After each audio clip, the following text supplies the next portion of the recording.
stop scrolling because episode 7 of I'm a Celebrity, Get Me Out of Here, season 25 was a roller coaster packed with snake shenanigans, badge drama, octopus disasters, and some emotional curveballs that punch way above the weight of a celebrity brunch. Whether you're rooting for the badge bearers or the star hunters, this one had everyone talking. Let's break down the chaos, the triumphs, the muddy tents, and get to the heart of what went down and why it all matters. Strap in because there's a lot to unpack. So let's kick off with the badge situation. The day started out with the winners collecting their Bush Explorer badges. Lisa, Jack, Ginge, H, Ruby, and Martin all got theirs, sparking a mini celebration and a few playful complaints about just how competitive snagging a badge can be. One of the best moments was Kelly riffing a little tongue-in-cheek about how she's got 100 caps for her country but can't even seem to win a badge in camp. It set the tone for a day where every accomplishment, no matter how tiny, felt like an Olympic victory. But with victory comes the spoils and breakfast. Thanks to those badges, the haves and have-nots divide was in full force. The badge winners wandered off for a slap-up breakfast, leaving Alex and Shona on the gutted list with nothing but hunger and nerves as their companions. And if you think campfire beans are rough, wait till you hear what was waiting for them D-tenths of torment. The trial was a classic dose of celebrity jungle nastiness. Alex and Shona, joined by Tom and Vogue, their first ever bush tucker, faced a new kind of team challenge. Tom and Vogue were locked down inside tents, surrounded by a gang of 15 snakes each, the stars locked away by padlocks. Alex and Shona, for their sins of being badgeless, had to dredge through buckets of fish guts and offal to find matching keys, toss them over, and help unlock the stars. This wasn't just physical, nerves were shredded faster than jungle vines. The tension was real tea screaming, singing, shaky hands, and pure panic as snakes slithered into places nobody wants described in detail. Tom spent most of his trial with a snake up his shorts. I and Vogue had to find her chill while sorting out another slitherer. Honestly, the fact that neither of them bailed and everyone kept their cool is kind of amazing. Things got touch and go 8 keys didn't fit.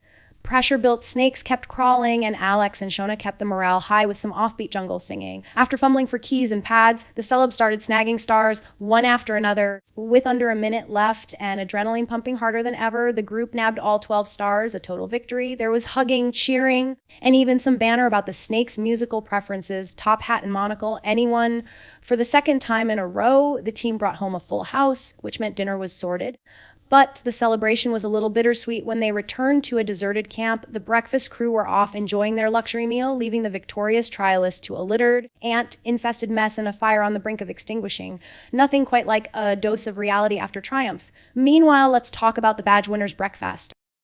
For the 8 lucky celebs, it was a scene out of a homey dream: beans, eggs, bread, sausages, and mushrooms toasted and seasoned to perfection.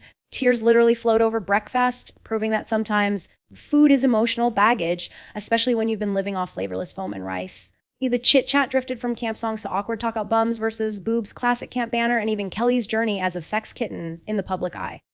There was laughter, leg pulling, and a few warnings about dangerous conversational territory, all before the looming reality of the next trial vote.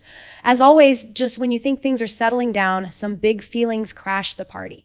Jack opened up about the raw grief of losing his dad in July, talking with Eddie about trying to fill the hole left behind and the weird distractions that keep the sorrow at bay. A grown man crying is always a moment in camp, a stark reminder that celebrity status doesn't shield you from life's hard knocks. For a show that's mostly about snakes and beans, it was a touching, real exchange that anchored the episode in something more meaningful. The dinner hall was another saga. Thanks to those 12 stars, the group got octopus, not exactly the camp favorite. Cooking was a mystery. Most had never touched one before. Initially, the taste tests were rough, chewy, sticky, and compared to chewing on boots or even glue.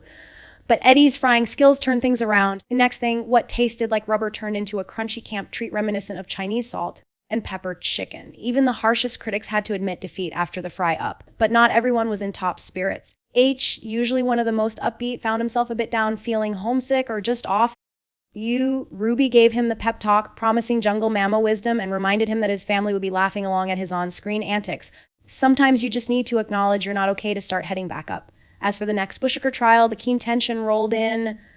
The public voted for Terraflying Tours, with all 12 celebs up for it. The vote slowly whittled down to Kelly and Ginge, with Ginge eventually getting the nod. Cue more nerves and some hilarious quotes about specialist spider handling credentials. In the typical I'm a Celebrity style, there's always another challenge looming just around the corner, and for Ginge, this meant facing his trial head-on. Before signing off, camp had a little more drama. The beans fiasco, food left out, ants everywhere, and a mild dose of confusion about who was responsible for soaking beans. Minor kitchen conflicts and light-hearted detective work wrapped up the day, winding everyone down for some much-needed rest and the anticipation of tomorrow's drama and challenges. So what did episode 7 actually tell us? It's all about teamwork under pressure, how food can lift or crush your spirit, the silly badge system turning even football legends into jealous campmates, and real raw emotion sneaking in when least expected. This episode was a perfect blend of wild jungle chaos, champion-level bushtucker bravery, hilarious camp banter, and those little vulnerable moments that remind us these stars are just as human as the rest of us. If you love this rundown and want more jungle chaos, drop your thoughts in the comments below. Who do you think handled the snakes best, Tom or Vogue? Who deserves a badge next? And have you ever tried octopus? Smash that like button, share your reactions, and don't forget to subscribe so you never miss a recap. Until next time, stay wild.